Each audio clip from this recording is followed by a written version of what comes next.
안녕하세요. 뉴스반장입니다. 예상했던 대로 검찰의 움직임이 심상치 않습니다.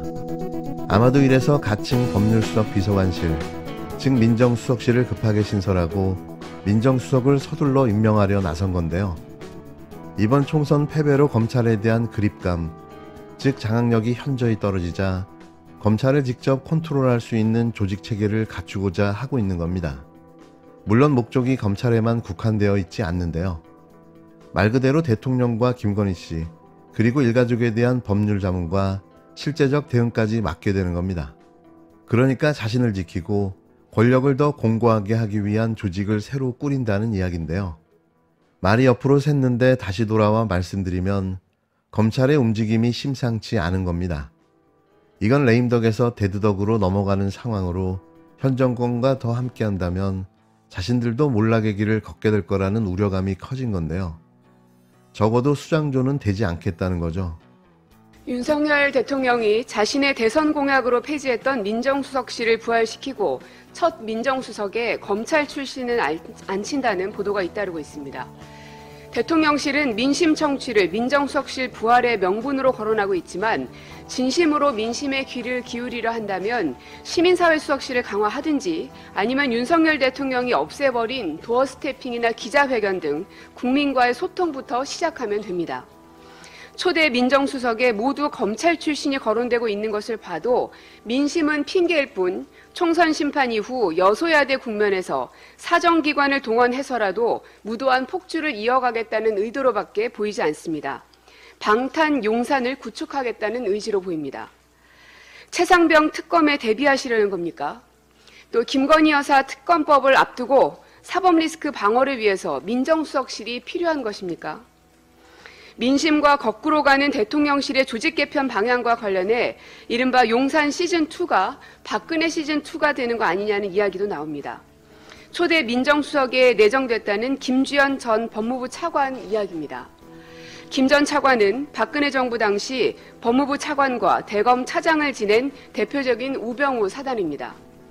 우병우 전 민정수석은 박근혜 대통령 그늘 아래서 검찰 권력을 주무르던 이라는 걸 다들 아실 겁니다. 무능하고 오만한 박근혜 정부의 상징인 우병우 민정수석의 그릇된 충성심과 과도한 권력욕이 국정농단 사태를 초래한 바 있습니다. 부디 윤석열 대통령의 결말은 박근혜 전 대통령과는 다르길 기대합니다. 3일, MBC의 단독 보도로 알려진 내용은 다소 충격적입니다.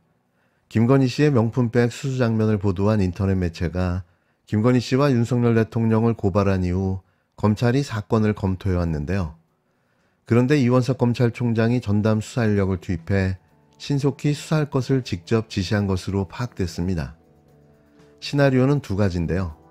서둘러 사건을 덮고 무혐의 처분하려는 시도, 아니면 뇌물수수 사건을 수사해 윤석열 대통령과 맞설 수 있는 카드를 만들겠다는 의도로 보여집니다. 사실 너무나도 명백한 뇌물수수 사건이라 이를 쉽게 덮기도 애매한데요. 지금 경찰에선 스토킹 사건으로 밀어붙이고 있지만 무리수로 보여집니다. 과연 검찰의 이런 움직임은 무엇을 의미하는 걸까요? 지난해 11월 유튜브 방송 서울의 소리가 김건희 씨가 명품 가방을 받는 영상을 공개했습니다.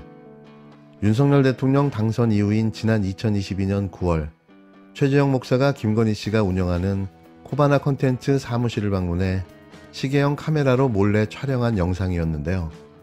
가방은 크리스찬 디올 300만원짜리 명품백이었지만 윤 대통령과 친정부 성향의 언론들은 이를 파우치라고 말했습니다.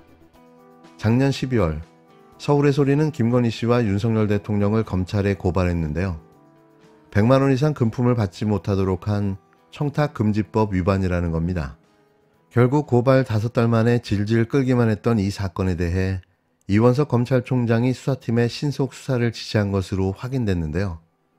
2일 서울중앙지검장이 총장에게 주례보고를 하는 자리에서 이 총장이 송경호 지검장에게 직접 지시했습니다.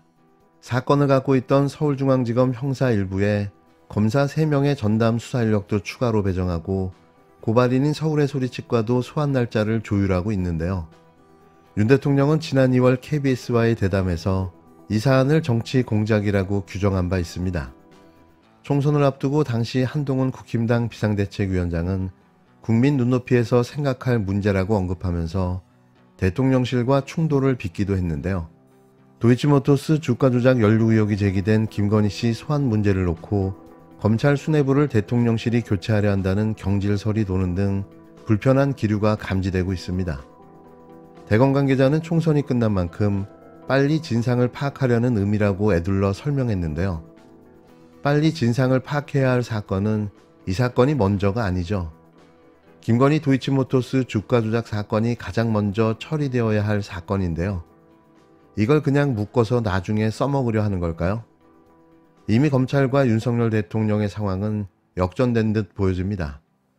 김건희 씨 사건들이 윤석열 대통령의 아킬레스건이 되어버린 거죠. 이제 검찰에 대한 통제를 해야겠구나 생각을 하게 된 것 같습니다. 왜냐하면 현재 검찰 내 분위기가 이대로 가다가는 검찰 조직이 망한다. 윤석열 대통령이건 김건희 여사 건이든 간에 나오는 대로 수사해야지. 안 그러면 이거 검찰 조직 전체가 망신이고 검찰로부터 수사권 진짜 박탈되겠구나 이런 분위기가 생겼거든요.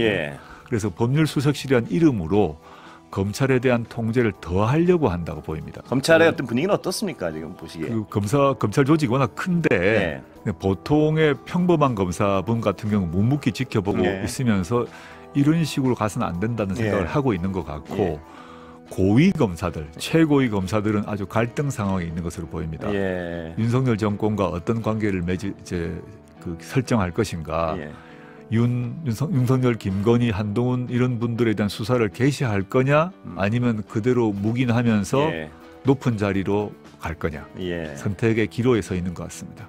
그러면 그런 어떤 검찰의 움직임과는 상관없이 특검은 진행돼야 된다는 입장이시죠, 당연히. 그럴 수밖에 없죠. 왜냐하면 특검의 성격이란 게 뭐냐면 검찰에게 맡겨뒀는데 검찰이 안 할 경우에 특별검사를 발동하는 거 아닙니까? 검찰이 수사를 하면 특별검사를 할 필요가 없죠. 지금이라도 서울중앙지검에서 지금 특검법의 대상이 되는 각종 범죄 비리 혐의에 대해서 적극적으로 수사를 한다면 예를 들어서 김건희 여사에 대해서 소환장을 발부해야죠. 그리고 불러서 물어야 되는 거죠. 그런데 그걸 하지 않고 있지 않습니까? 검찰이 직접 명품백 수수 의혹에 대한 신속 수사를 지시한 데 대해 대통령실은 아직 아무런 입장을 내놓지 않고 있습니다. 야권은 대통령실이 이 시점에 민정수석실을 부활시키려는 것은 검찰 등 사정기관을 통제하려는 것이 아니냐고 날을 세웠는데요. 맞습니다. 그러려고 부활시키는 거죠. 김건희 씨는 명품백 수수 의혹이 불거진 뒤 작년 12월 네덜란드 순방을 끝으로 5달 동안 공개활동에 나서지 않고 있는데요. 지난 2월 김건희 씨의 동행 여부가 관심사였던 독일 순방은 나흘 전 갑자기 취소됐고 총선 때도 비공개로 혼자 투표했습니다. 외국 정상 방문에도 등장하지 않고 잠행하던 김건희 씨는 조만간 공개활동을 재개할 것으로 알려졌는데요. 가정의 달을 맞아 대통령실이 준비하고 있는 여러 행사에 자연스럽게 등장하는 모습이 연출될 것으로 보여집니다. 이런 상황에서 검찰이 김건희 씨의 명품백 수수 의혹에 대해 본격 수사에 나선 건데요. 대통령실은 별다른 입장을 밝히지 않고 있습니다. 야권은 대통령실의 민정수석실 부활에 날을 세우고 있는데요. 대통령실은 이르면 다음 주 민정수석에 김주현 전 법무부 차관을 임명할 것으로 알려졌습니다. 야당에선 박근혜 정부 시절 국정농단에 연루됐던 우병우 사단의 복귀라고 지적했는데요. 조국혁신당 조국 대표는 윤석열 정권과 김건희 씨를 보위하기 위해 은밀히 수사기관을 조정하고 여러 법률적 방식으로 야당을 탄압할 것이라고 주장했습니다. 올해 초부터 용산과 검찰 수뇌부와의 불화설이 불거졌는데 이 때문에 검찰을 통제하려는 게 아니냐는 우려도 나왔는데요. 이래서 검찰도 카드를 준비하고 나선 거죠. 대한민국 무소불위 검찰은 죽어가는 권력에게는 자비가 없습니다. 설령극의 검찰총장 출신 대통령이라고 할지라도 말이죠.